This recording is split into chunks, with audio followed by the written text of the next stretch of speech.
In this how-to video, we're going to be looking at creating an assembly using joints. Let's look at how I created this assembly in the first place. I'm in a project called Tuner, and these are all the parts that I brought in, and I brought those in by uploading them from another CAD system. What I did then was I inserted them into my current design. So I'm using something called distributed design. You'll notice in the browser that small symbol indicates that they were inserted into this design. I have a number of parts that I need to assemble, and I want to keep in mind the function of those parts as we're assembling them. And that's where joints become extremely useful. I've already started the process, and I have a couple of parts already assembled to that main body. If we go over into the joints folder, we can see there's a couple of rigid joints. There are many types of joints, rigid just being one of them.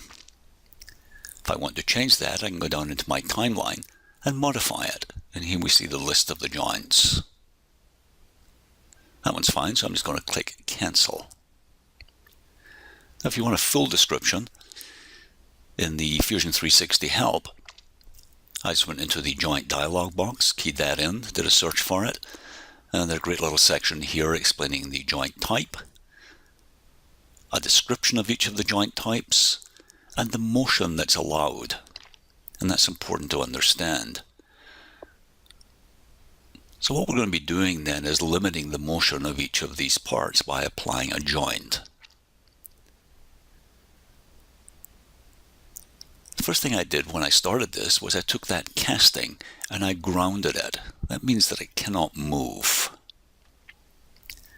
Here's the first part I'm going to assemble onto that casting. And because I've moved things around, you'll get that capture position. So I've just accepted that, and it puts an entry down on the timeline. Let's orbit this around. Very often you may want to move things or rotate just to get a better look at where you want to assemble parts. That's the first point. And then back to the casting. There's a number of edges here, so we want to be fairly careful you're getting the correct one. And you see those center points were aligned. Now I kind of got lucky here. It may have come in at 90 degrees, so it came in quite nicely, but if it doesn't, you can easily rotate it into the correct position. And the type is rigid, which is what I want. That body should not be allowed to move, therefore a rigid joint.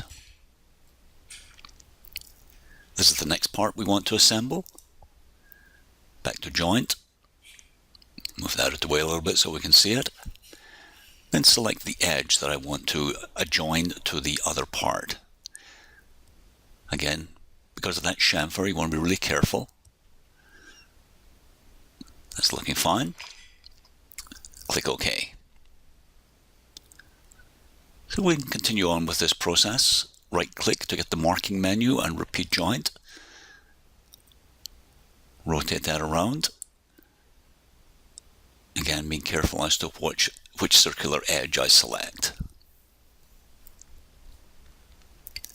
Select one, select the other. And with these circular parts, it's relatively straightforward. Now that's upside down, so I have to click on Flip. And again, rigid type. Back to my home view.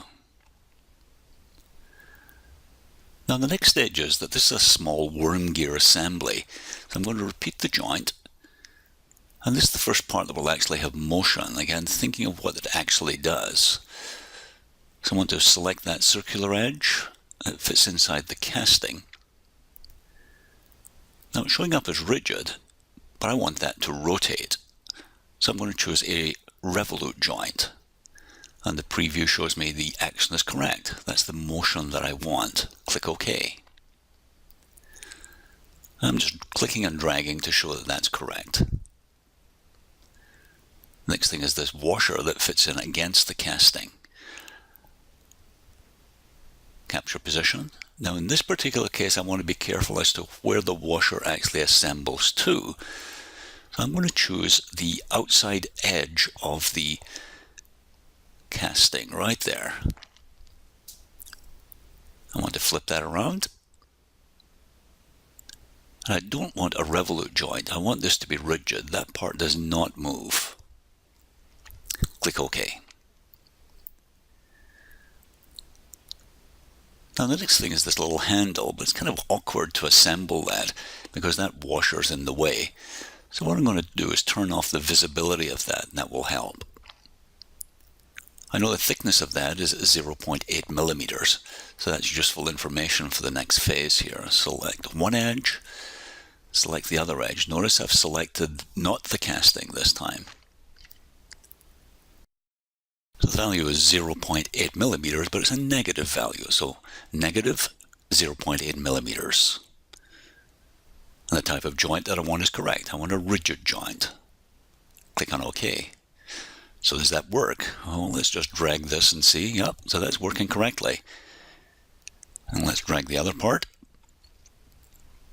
So everything's connected as I want, and the joints are correct. I have one more part to assemble in this area, so let's go ahead and do that. Let's rotate it around a little bit so I can see the edge that I want to select.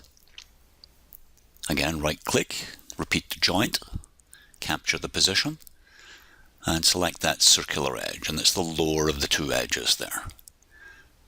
Put it in the correct place. Again, taking care. Obviously the wrong way around, so let's flip that.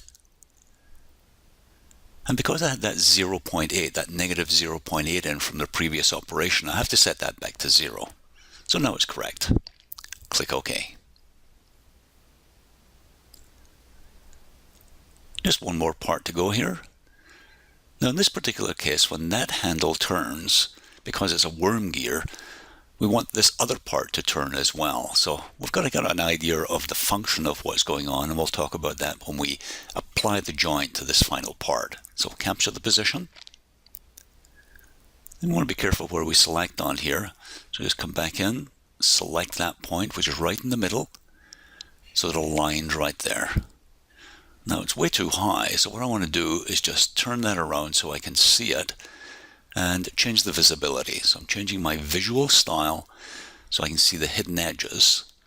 I'm going to drag that down, and you can see the bottom edge there as it works its way down. And that looks pretty good. Happens to be 10 millimeters.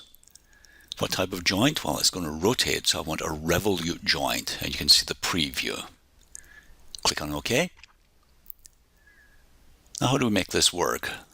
Well, we know when we turn this handle on our tuner that we want some other parts to move. So the way you would do that is you would create a motion link between all of the parts.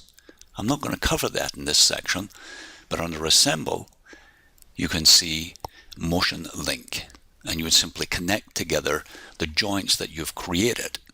Of course, there's a gear ratio we have to think of as well, and we would apply that to make sure it's correct.